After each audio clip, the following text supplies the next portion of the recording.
और हमारे जो बच्चे हैं, जो हमारे इस प्रोग्राम को सुनेंगे या इस वक़्त सुन रहे होंगे, तो किस तरह से आज जो हम ट्रेडिशनली हम चलते हैं और आप किस तरह समझते हैं कि काउंसलर्स की ज़रूरत है, काउंसलिंग की ज़रूरत है।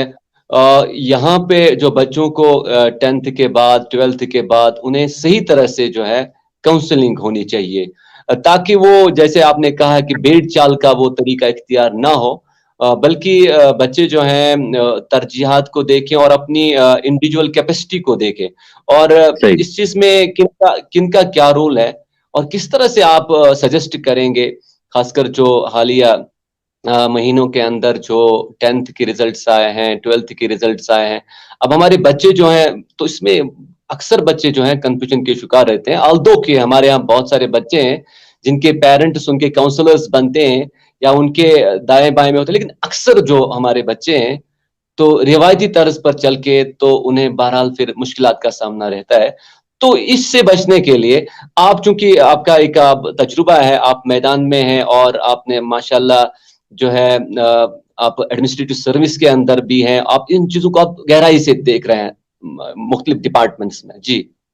देखिए जलाल साहब, जहाँ तक काउंसलिंग की बात है, तो वो बच्चा खुद ही समझ जाता है 8वीं के बाद कि मेरा जो इंटरेस्ट है, वो कहाँ को है। बिकॉज़ काउंसलर से पहले हमें बच्चे से पूछना बहुत ज़रूरी है कि भाई तेरी इंटरेस्ट, तेरा शौक किस चीज़ में है? क्योंकि यूजुअली क्या होता है, कुछ बच्चे साइंस की तरफ बहुत मुतवज्जा होते हैं। वो चाहते हैं कि हम नई-नई खोजें करें और कि ये जो है, ये दाईं तरफ क्यों हुआ, ये बाईं तरफ क्यों नहीं हुआ? तो उनका जो सोच होती है, वो थोड़ी प्रैक्टिकल होती है। कुछ स्टूडेंट्स होते हैं जिनको मैथ्स बिल्कुल समझ नहीं आती, उनको मैथ्स यहाँ पे आके और यहाँ से ऊपर हो जाती है। They are not able to understand integration क्या है, डिफरेंशिएशन क्या है, तो वो 8th में ही उनको समझ आ जाता है। बट ऐसे बच्चों के साथ जुल्म तब होता है जब पेरेंट्स उनको बोलते हैं नसयारा चिची मैथ रटुन चिची इंजीनियर बनूं। अब आपके बच्चे में he is not able to comprehend that. It is individual difference. He is not weak. He has something in it which जो आपने ग्रूम नहीं किया है, बट आप उस पे थोप रहे हैं। उससे क्या हो जाता है, या तो बच्चा डिप्रेशन में चला जाता है, या वो फिर 10th तक ये सब कुछ पढ़ के 11th 12th में भी कहीं से जबरदस्ती पढ़ के फिर वो बेकार हो जाता है और फिर स्ट्रेस का शिकार हो जाता है। या आजकल हम देख रहे हैं सुसाइड की ट्रेंड भी स्टार्ट हो गई है। कोटा में अगर आप देखेंगे कितने बच्चे हमारे जाते हैं, वहां पे कूप अप नहीं कर पाते हैं, फिर सुसाइड कर देते हैं, क्योंकि कोटा को आप दूसरे नाम से सुसाइड फैक्ट्री भी कहते हैं। ठीक है। तो मेरा ये पर्सनल मानना है कि before you go to any counsellor, जो आपको थर्ड पार्टी जज करेगी, it is the first individual. आप बच्चे से पूछें कि आपकी क्या शौक है, बच्चे का क्या शौक है। अगर आपको लगता है कि आपने बच्चे में कोई स्पार्क देखी है बट ये थोड़ा लेजीनेस की वजह से लेफ्ट राइट हो रहा है, तो इसको मोटिवेट करें, and then is the time you go to the counsellor. कि जो हमारे क्लिनिकल काउंसलर्स होते हैं, स्कूल्स में हमारे टीचर्स हैं, कि हमारे बच्चे को क्या करना चाहिए। बेस्ट होता है कि जो आपका स्कूल का टीचर होता है, जिसने बच्चे को 6ठी 7वीं 5वीं से पढ़ाया होता है, तो उसको पता होती है इस बच्चे का रुझान कहाँ की तरफ है, क्या और उसकी असेसमेंट गलत नहीं हो सकती है, वो हमेशा आपको सही गाइड करेगा। तो हम क्या करते हैं, हम इस 8वीं और 10वीं में ही इसका फ्यूचर सोचते हैं कि ये डॉक्टर बनेगा। ये सोचे बिना कि जो मकान की बेस है वो हम पानी में डाल रहे हैं।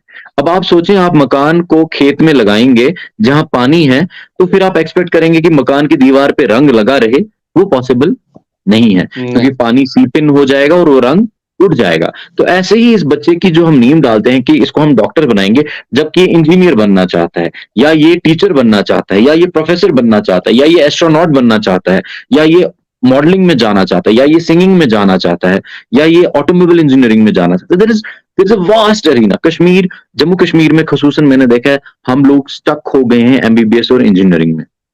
वी आर जी, जी। स्टक, तो बैडली स्टक। उनका यही असल में यही चीज़ जो है उससे जो है बच्चों को अब डायरेक्ट करने की ज़रूरत है कि यहाँ जो बहुत सालों से ट्रेंड चला है, तो उस ट्रेंड को कैसे चेंज किया जाए? क्या वाक़ई आने वाले वक़्त के अंदर एक बहुत बड़ा मसला बन सकता है और हमारे बच्चे जो हैं फिर कहीं के नहीं रहेंगे क्योंकि ये जिस तरीके से ये चल रहे हैं, जिस तरीके से उन्होंने अपना मन बना लिया है, यही मैंने बड़ा अच्छी तरीके से आपने ये जो है इसकी तरफ देखिए इशारा जलाल किया साहब, कि ये मैं आपको थोड़ा प्रैक्टिकलिटी की तरफ ले जाता हूँ। देखिए, जो हमारा जी, डेमोग्राफिक डिविडेंड वो होता है, जो एज पॉपुलेशन इस एज ग्रुप में जिनको हमने आज से 5 साल के बाद जॉब देना है।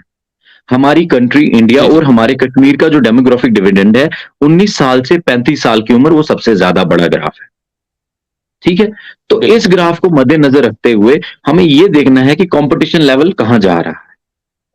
बिकॉज़ हर पहले क्या होता था कि पुराने टाइमों में किसी को भी नौकरी मिल जाती थी, थोड़े बहुत लिंक्स होते थे, बट आजकल you know what is the system.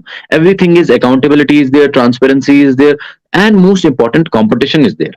मुझे याद है केएस में 900 नंबर लाके भी बंदा सिलेक्ट हुआ है।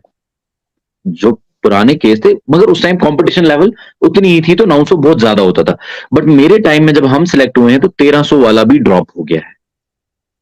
तो आप ओह! सोच सकते हैं कि कंपटीशन लेवल कहाँ जंप हुआ है।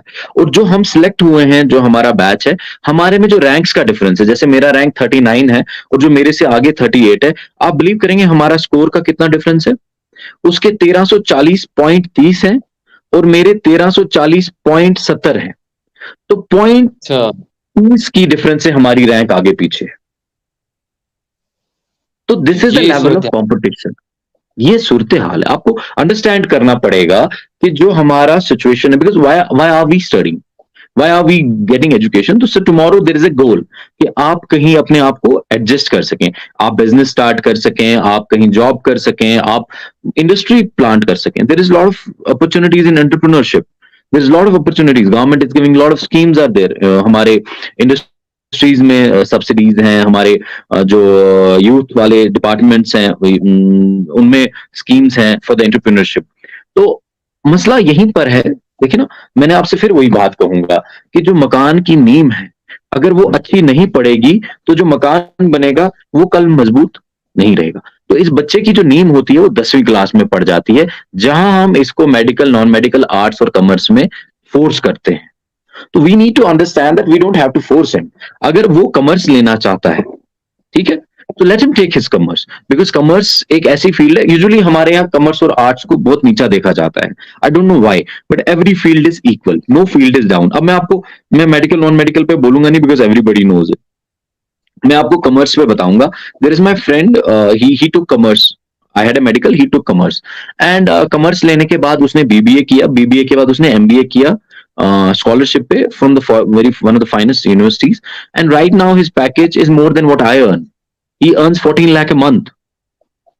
ठीक है? ओह! अच्छा, There are companies in the India, in the world, everywhere who are searching for the good manpower.